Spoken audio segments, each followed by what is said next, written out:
Hello there everyone, welcome back to our channel. In today's video, you are going to see how to use Android phone as a speaker for PC. So I'm going to show you the detailed step. So the first one is you can use Bluetooth connection. So ensure your PC and Android phone have Bluetooth enabled and are paired together. So on your PC, go to sound settings and choose or your Android phone as output device for audio.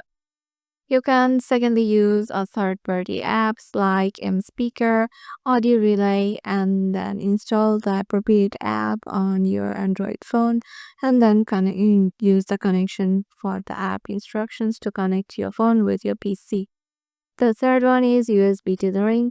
And on your Android phone, enable USB tethering on settings and connect your phone to your PC using a USB cable. Some applications like Audio Relay require USB tethering to be enabled. And the general steps are if you are using a Wi-Fi connection, ensure your phone and PC are connected to the same network.